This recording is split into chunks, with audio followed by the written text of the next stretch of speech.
Capítulo 13. Diário do Dr. Seward. Continuação.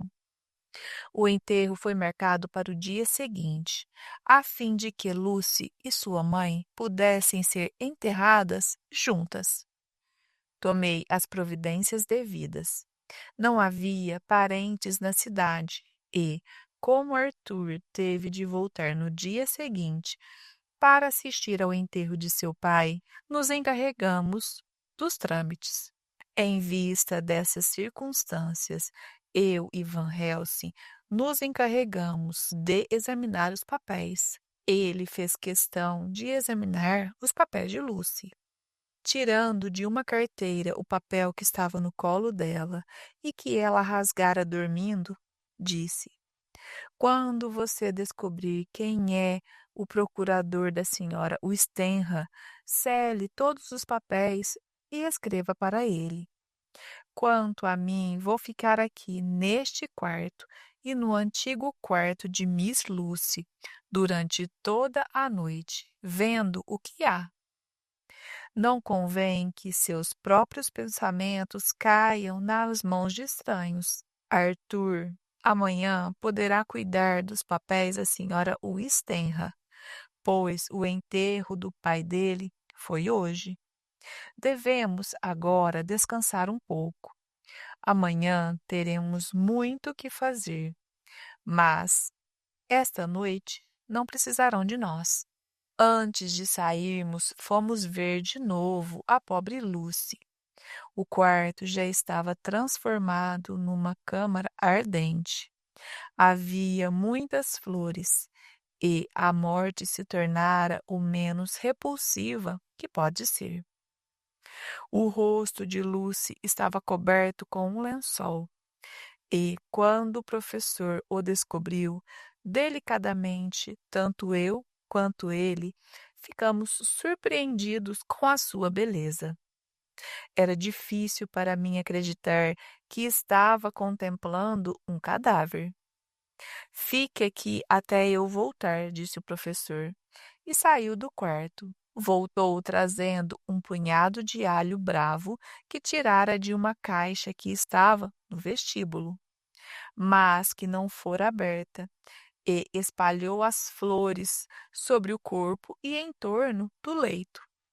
Depois tirou do peito um pequeno crucifixo de ouro e colocou-o sobre a boca de Lucy. Em seguida, desceu o lençol sobre a cabeça e nós nos retiramos. Amanhã quero que você me traga, antes da noite, um jogo de bisturis para autópsia, disse-me Van Helsing. Temos que fazer uma autópsia? Perguntei. Sim e não. Vou lhe dizer do que se trata, mas não diga uma só palavra a ninguém. Vou cortar-lhe a cabeça fora e retirar seu coração. Mas você, um cirurgião, ficar tão chocado, você que já vi fazer operações tão difíceis, mas estou me esquecendo, caro amigo John, que você a amava. Eu preferiria fazer a operação esta noite, mas não posso por causa de Arthur. Ele ficará livre depois do enterro de seu pai amanhã e há de querer vê-la depois que ela estiver fechada no caixão. Para o dia seguinte, nós o destamparemos, faremos a operação e tornaremos a tampar, sem deixar ninguém saber. Mas para que mutilar o corpo da infeliz sem necessidade? É monstruoso. Amigo John, disse Van Helsing, pondo a mão em meu ombro. Tenho muita pena de você. E se pudesse, lhe pouparia disso. Mas há coisas que você não sabe. Mas tem de saber. E deve dar graças a Deus porque a sei. Embora não sejam coisas agradáveis, você me conhece há tanto tempo. Já me viu fazer alguma coisa sem um motivo justo? Posso errar, mas acredito no que faço. Você não ficou espantado ou talvez mesmo horrorizado quando não deixei Arthur beijá-la? No entanto, viu que ela me agradeceu e me beijou as mãos? Pois bem, tenho bons motivos para fazer o que pretendo. Terá confiança em mim? Apertei-lhe a mão, prometendo. Vi-o entrar para seu quarto e fechar a porta. Antes de entrar para o meu, vi uma das criadas entrar no quarto onde Lucy se encontrava. E fiquei comovido com aquela prova de dedicação. Vencendo o medo tão natural, a pobre moça ia ficar junto da patroa, para que seus restos mortais não ficassem sozinhos. Devo ter dormido profundamente, pois já era dia claro quando Van Helsing foi me acordar. Não precisa mais se preocupar com os bisturis, disse ele. Não vamos mais fazer o que pretendia. Por quê? Porque é tarde demais ou cedo demais, disse ele gravemente. Veja, acrescentou, mostrando o pequeno crucifixo de ouro. Isto foi roubado na noite passada. Roubado? Então, como está com ele? Porque tomei da amaldiçoada. Seu castigo virá, mas não por meu intermédio. Ela não sabe tudo o que fez. Afastou-se então, deixando-me às voltas com um novo mistério. O procurador da família apareceu ao meio-dia. Mostrou-se grato pelas providências que tínhamos tomado e se encarregou de tomar as que fossem necessárias dali para adiante.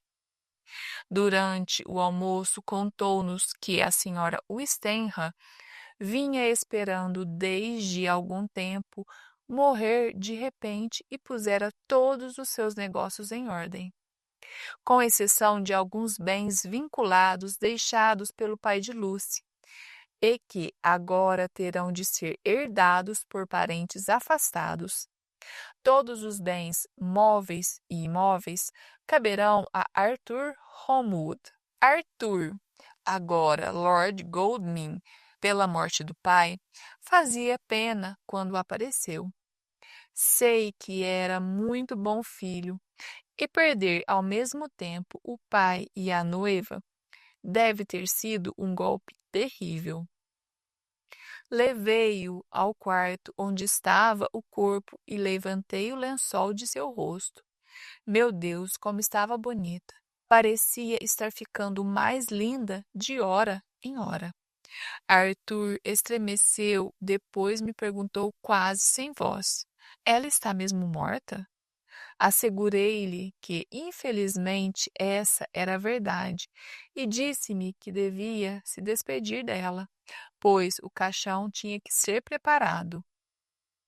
Ele beijou-lhe a mão e a testa, e levei-o depois para a sala de visitas onde estava Van Helsing. Depois de alguma excitação, o professor perguntou-lhe: Sabe que a senhora Westenra lhe deixou todos os seus bens? Não, coitada, nunca pensei nisto. E, como tudo é seu, o senhor tem direito de fazer o que quiser. Queria que me desse permissão de ler todos os papéis e cartas de Miss Lucy.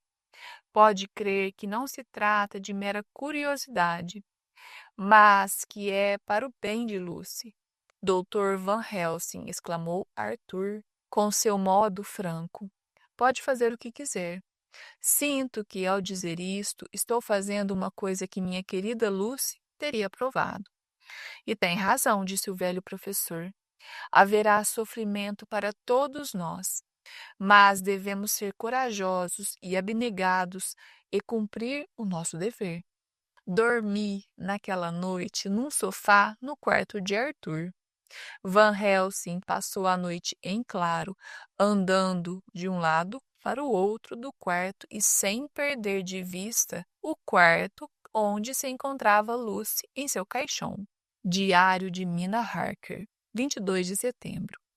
No trem de Exeter, Jonathan está dormindo. Parece que foi ontem e quanta coisa já aconteceu. Eu em Whitby, Jonathan longe, sem dar notícias. E agora eu casada com Jonathan. E o Sr. Hawkins morto e enterrado. A cerimônia fúnebre foi muito simples. Apenas estávamos nós, os criados, um ou dois velhos amigos de Exeter, seu agente em Londres e um representante da sociedade judiciária. Saindo do enterro, eu e Jonathan vimos um ônibus até o Hyde Park, onde estivemos durante algum tempo. Quando caminhamos de braços dados pelo Piccadilly, Jonathan exclamou de repente, apertando-me o braço. Meu Deus! Olhei-o e vi que se tornara lívido. Acompanhando a direção de seu olhar, percebi que estava olhando para um homem alto e magro, de nariz aquilino, bigode preto e cavanhaque, que, por sua vez, olhava para uma linda moça. O rosto desse homem tinha uma expressão de maldade, e seus dentes, que pareciam mais brancos por causa dos lábios muito vermelhos, eram pontudos como os de um animal. Está vendo quem é? Não, querido, respondi. Quem é? Sua resposta me chocou, pois parecia que não era comigo que ele estava falando. É ele em pessoa. Evidentemente, era presa de terrível emoção e creio que teria caído se eu não estivesse ali para sustentá-lo. O homem, sem tirar os olhos da moça que passava numa carruagem, fez sinal a um carro que passava. Jonathan continuou olhando para ele e disse como que para si mesmo: Acho que é o conde, mas ficou mais jovem. Meu Deus, se for mesmo. Estava tão preocupado que tive medo de desviar sua atenção, perguntando-lhe por outras coisas, e fiquei em silêncio. Continuamos a caminhar e sentamo-nos num banco do Green Park. O dia estava bem quente para o outono. Depois de alguns minutos, Jonathan fechou os olhos e adormeceu, com a cabeça no meu ombro. Cerca de 20 minutos depois, acordou e disse jovialmente: Coisa, mina, como dormi. Desculpe-me ter sido tão grosseiro.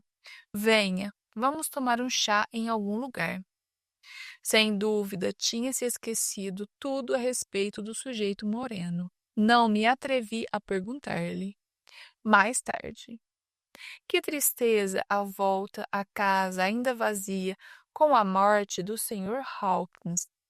Jonathan ainda está pálido e abatido.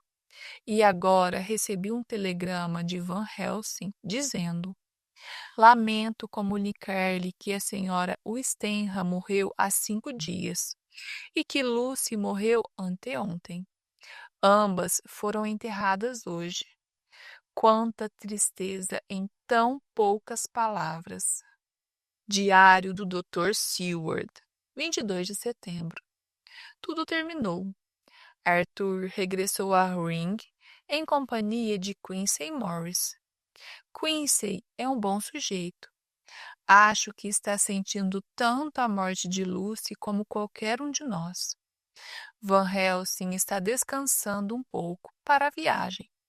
Vai esta noite para Amsterdã, mas disse que voltará amanhã à noite. Disse que tem negócios a tratar em Londres, que o reterão durante algum tempo. Fui com ele levar Arthur e Quincy à estação, e quando voltamos, Van Helsing, na carruagem, começou a rir histericamente. Riu até chorar. Tornou a rir e a chorar, muitas vezes. Afinal, quando se tornou mais sério e eu interroguei, explicou. Estou rindo por causa da amarga ironia que há nisso tudo. Todos aqueles homens vestidos de branco, como anjos, fingindo ler livros de reza, mas sem que seus olhos jamais encontrem as páginas, e nós todos de cabeça baixa. E tudo por quê? Ela está morta, não está? Desculpe-me, amigo John, disse Van Helsing. Não demonstrei meus sentimentos para os outros, mas apenas para você. meu velho amigo, em que posso confiar. Se você pudesse ver dentro do meu coração, enquanto estou rindo, teria mais pena de mim que de todos os outros.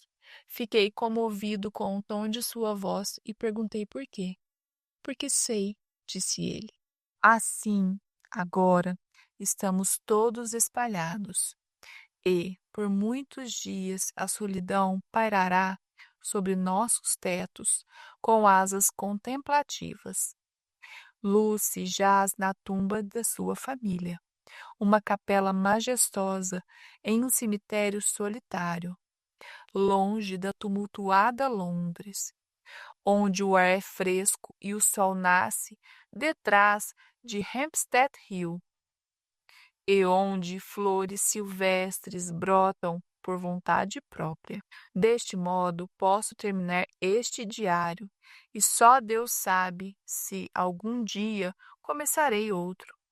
Se o fizer, ou se retomar este aqui, será para lidar com pessoas diferentes e assuntos diferentes, pois aqui, no final, onde o romance de minha vida foi relatado, antes de voltar para o trabalho de minha vida, digo tristemente e sem esperança.